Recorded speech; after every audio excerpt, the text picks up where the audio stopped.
Papita rellena, papa a la huancaína, causa rellena, carapul, que muestran la importancia de ese tubérculo en la cocina peruana, que está presente en la mayoría de nuestros platos y que es clave en la alimentación mundial, siendo el cuarto alimento más cultivado a nivel mundial, gran fuente de carbohidratos, vitaminas y minerales.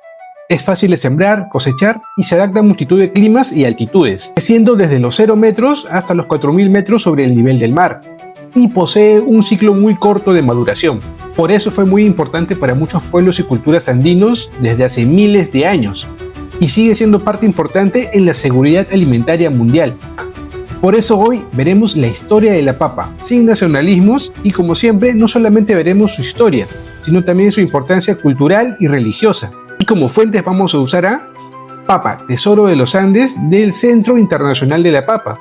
Está para descarga libre en la web del Centro Internacional de la Papa. 14.000 años de alimentación en el Perú, del arqueólogo peruano Elmo León. El último estudio del Instituto de Genómica de Shenzhen y diversos catálogos de línea y el Midagri. Si estás estudiando gastronomía, los puedes descargar si tienes una exposición. Vamos por partes. ¿Qué es la papa? La papa es un tubérculo. Eso quiere decir que es la parte engrosada del tallo de una planta, que crece bajo tierra. La papa pertenece a la familia de las solanáceas. Eso quiere decir que está emparentado con los tomates, los ajíes y las berenjenas. Y al igual que el tomate, pertenecen al género Solanum. Solanum, como el virus zombie de Guerra Mundial Z. De hecho, las papas y los tomates se parecen mucho, solamente que en las papas comes el tubérculo y en los tomates comes el fruto. Las papas también dan frutos, solamente que esos son pequeños y tóxicos y no los podemos consumir. La especie de papa domesticada que se consume actualmente es la Solanum tuberosum, que agrupa a dos subespecies, la Solanum tuberosum andígena, que se desarrolló en los Andes de Perú y Bolivia, y la Solanum tuberosum tuberosum, que se desarrolló en el archipiélago de Chiloé en Chile, y son conocidas como papas chilotas. Tienen entre 300 y 400 variedades. ¿Dónde se originó la papa silvestre? Pues el último estudio del Instituto de Genómica de Shenzhen en China descubrió que las papas se habrían originado a través del cruce de tomates silvestres y Solanum tuberosum, una variedad de plantas que crecen en Chile. Esto por polinización natural a través de insectos. Esto habría ocurrido hace unos 9 millones de años en Chile. El cruce de estas dos especies diferentes dio lugar al gen que hizo posible que las papas silvestres puedan generar tubérculos, que es donde las plantas guardan almidón como reserva de energía. Ojo que estamos hablando de papas silvestres, que crecen en el campo sin intervención humana. Actualmente las papas silvestres crecen desde México hasta el sur de Argentina y Chile. Las papas consumidas más antiguas fueron encontradas en Monteverde, en Chile, con una antigüedad de 14.000 años. Pero como ya dije, estas son papas silvestres, que pertenecen a la especie Solanum maglia. Actualmente existe consenso entre los investigadores de que el origen de la papa Solanum tuberosum serían cruces de Solanum stetotomum, que es una de las especies más primitivas encontradas y que se utiliza en la actualidad para teñir algunos alimentos, y con la Solanum brevicale y otras especies desconocidas dieron origen al tuberosum andígena, y de este complejo andígena se mezcló también con otras papas desconocidas que dieron origen a las papas tuberosum tuberosum, existiendo dos centros de domesticación independientes, los Andes y el archipiélago de Chiloé.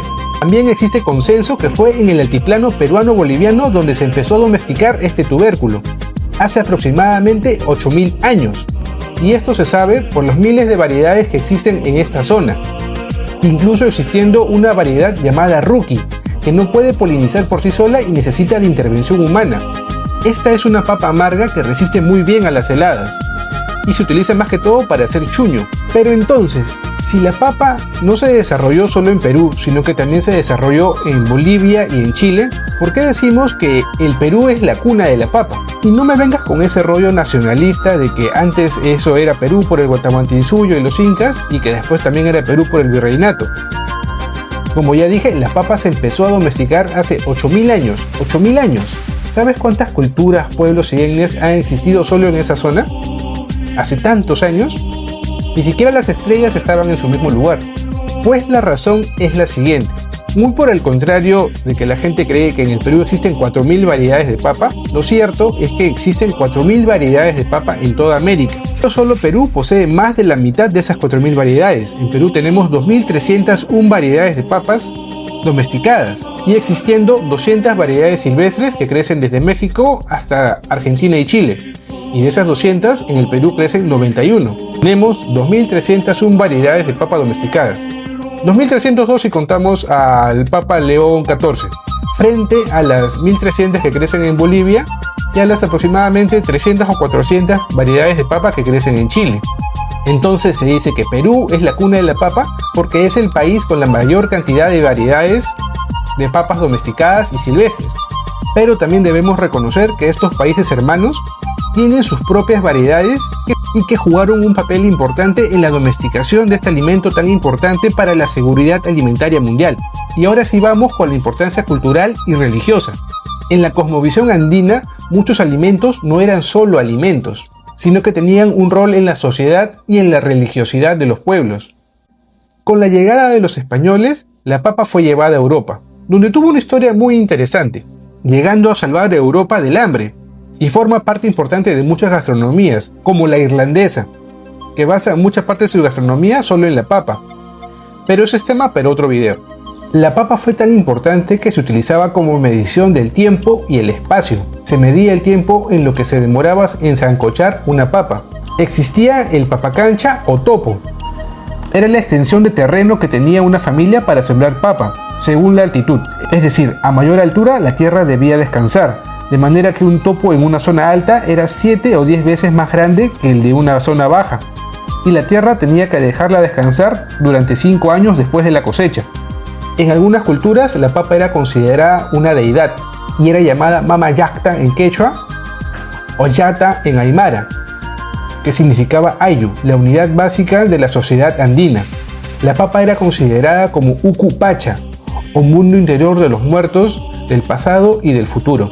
Esta creencia es anterior a los incas, es muy antigua. También se agradecía a la Pachamama enterrando alimentos como hojas de coca y papas entre piedras calientes para que ésta se pudiera cocinar y la Pachamama la pueda comer.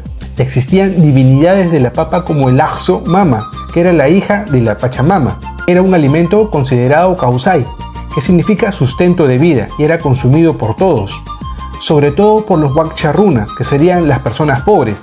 Hay muchas variedades de papas y algunas solamente crecen en algunos departamentos del Perú y en algunas comunidades que se dedican a sembrar solamente esa papa.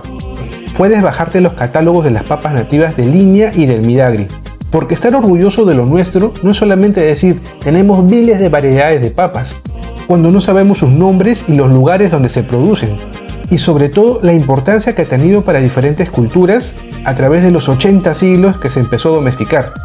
Las papas actualmente no solamente son importantes por ser alimentos nutritivos y por su sabor, también por resistir condiciones climáticas extremas, altitudes, heladas, sequías.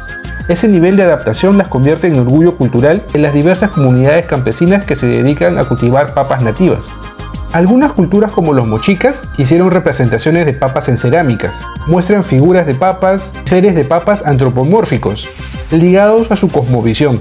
La mayoría de los nombres de las papas nativas o ancestrales tienen sus nombres en aymara o en quechua, y se los deben a sus colores, formas y lugares donde crecían, y hasta del tipo de animales que se alimentaban de las mismas.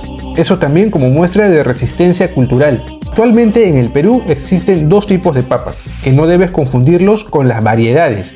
Las comerciales o mejoradas, producidas por el Liña y por el Midagri, con mayor productividad, resistencia a plagas y enfermedades. Y las nativas o ancestrales, cultivadas hace más de 7000 años y con una enorme variedad genética. Hay nombres de papas muy curiosos, la mayoría como ya dije están en aymara. Es la Llana Imilla, la Puca Sonco, la Huila Suitu y la Hachun Wakachi, que significaría la que hace llorar a la nuera. Un nombre bien curioso. Después ya tienes las papas que ves siempre en el mercado, como la papa blanca, la papa negra, la rosada, la amarilla, la guairo, la tumbay, la peruanita, etc. Pero hay miles de variedades de papa que crecen solamente en el Perú. ¿Y tú conocías estas variedades de papa o toda la historia de la papa? En el próximo video veremos la historia de la papa en Europa. Si te gustó el video, déjame un like, comenta, comparte, y si te gustó mucho, mándame un yapecito. Comparte la información. Chao.